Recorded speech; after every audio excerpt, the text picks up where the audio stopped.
Bismillahirrahmanirrahim. Assalamualaikum warahmatullahi wabarakatuh. Salam sejahtera untuk kita semua, terutama dari mahasiswa, juga masyarakat bangsa dan negara Indonesia.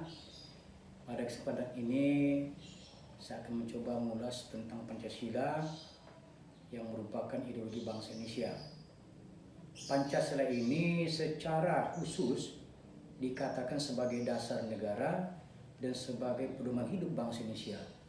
Dua hal ini tidak bisa kita ubah-ubah adik sekalian, karena sudah merupakan keputusan daripada para pendiri negara kita bahwa Pancasila itu adalah dasar negara dan pandangan hidup bangsa Indonesia. Adik sekalian, dalam perjalanannya Pancasila ini memang banyak terjadi perubahan, ya, dan banyak juga perongrohan terhadap Pancasila, dan bahkan sampai hari ini masih terjadi perongrohan itu. Kita sebagai mahasiswa PPKN harus menyadari untuk apa ada mahasiswa PPKN. Pertama, adik, kita adalah sebagai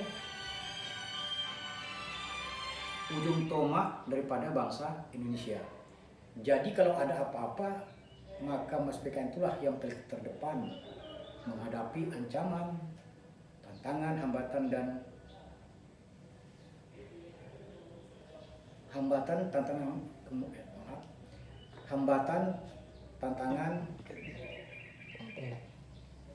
Bisa di apa kok Pak? Bisa di-cut nanti disambung lagi. Tadi terganggu suara itu. Iya itu. Boleh saya sambung lagi, putus Boleh, Pak.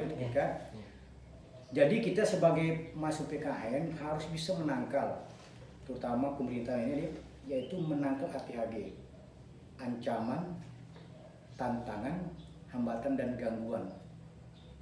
Hal ini sudah lama tertinggal aja, apalagi sudah tergerus oleh keadaan reformasi yang saya merasa di sana kita terkecoh, reformasi bukan memperbaiki Pancasila tetapi malah menghancurkan Pancasila itu sendiri. Nah, Pancasila sebagai dasar negara itu sudah dikeluarkan oleh TAP MPRS nomor 20 Romawi tahun 1966. Tapi akhir-akhir ini setelah reformasi, TAP tersebut malah justru dihilangkan. Ini adalah suatu musibah, Dedek. Karena apa? Posisi Pancasila tidak lagi berada pada paling atas daripada Perundang-Undangan Negara Republik Indonesia. Kalau kita lihat dari Undang-Undang nomor 10/12 di 2004 dan nomor 12 tahun 2011, itu Pancasila tidak ada lagi, Dedek. Tapi yang adalah Undang Dasar 45. Hal ini perlu diluruskan, Dedek. Karena apa?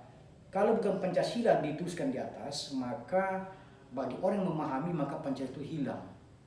Kenapa? Sebab walaupun Pancasila itu terdapat dalam alinea keempat Undang-Undang 45, tetapi nama Pancasila tidak ada. Coba kita lihat mana ada. Ya, berdasarkan atas pertama Ketua Esa, kemudian ada beradab, Persatuan Indonesia, kerakyatan pimpin oleh hikmat kebijaksanaan dan perusahaan, dan kelima keadilan sosial bagi seluruh rakyat Indonesia. Jadi tidak ada. Nah, ini perlu ada penegasan oleh pemerintah Orde Baru yang menjalankan Pancasila secara murni konsekuen. Maka pemerintah pada saat itu menetapkan Impres nomor 12 tahun 1968. Di sana ditegaskan dalam peruratan undang-undang bahwa yang tertinggi itu adalah Pancasila. Ya, baru Undang-Undang 45, TAP MPR, ya, kemudian PP, Kepres, Impres, sampai pada peran paling bawah, ya, aturan desa. Nah, sekalian, kalau ini dihilangkan maka akan terjadilah kekacauan. Kenapa? TAP MPRS nomor 2066 itu merupakan kunci pelaksanaan Pancasila. Jadi kalau itu dihilangkan berarti Pancasila tidak lagi memberi dasar. Salah satu sumber hukum. Ya. Nah, jadi Pancasila ini sekalian juga mempunyai suatu penguatan, ya, Dedek. Terutama sekarang ini orang sedang sibuknya, heboh-hebohnya tentang hari Pancasila. Ada yang mengatakan 1 Juni, ada yang mengatakan tanggal 18 Agustus 1945. Kalau yang 1 Juni itu ada, deh, menurut sejarah bagi bangsa Indonesia, terutama kita PKN, 1 Juni adalah istilah, ya, istilah dasar negara. Tetapi bukan Pancasila sebagai dasar negara, cuma sebagai istilah di baru. Nah, jadi Pancasila sebagai dasar negara itu kapan? Yaitu tanggal 18 Agustus 1945, ya. Ini ada juga ditetapkan oleh para pendiri negara kita, ya, terutama Muhammad Hatta dan kawan-kawan, ya. itu tetapkan bahwa tidak bisa lagi tawar-menawar. Nah, dia bicara Pancasila juga tidak bisa lepas dari Undang 45. Jadi kalau Pancasila itu digeser dengan pemaknaan Undang 45, itu tidak nyambung deh, karena suasana kebatinan sejarahnya itu tidak bisa dilepas antara Pancasila dan Undang 45. Makanya dalam Orde Baru, pemerintah, MPR bertekad dan tidak akan merubah atau mengamandemen Undang 45. Walaupun secara hukum pasal 37 menyatakan boleh dirubah. Nah, ini politik sebenarnya yang harus dipahami oleh bangsa Indonesia. Ya, jadi kita sebagai PKS semestinya lah terus menjaga keberadaan atau eksistensi Pancasila sebagai dasar negara dan sebagai pedoman hidup bangsa Indonesia. Begitu saja sekali yang penting kita ketahui ya, bahwa Pancasila itu tidak ada tawar-menawar, itu adalah harga mati bagi bangsa Indonesia. Kalau bukan Pancasila berarti bukan NKRI. Kalau tidak Pancasila berarti Indonesia tidak ada. Mungkin ini saja ilustrasi dari Bapak. Sebenarnya semoga berguna bagi kita semua, terutama sobat PKN, kedepannya lebih menggali sejarah Pancasila.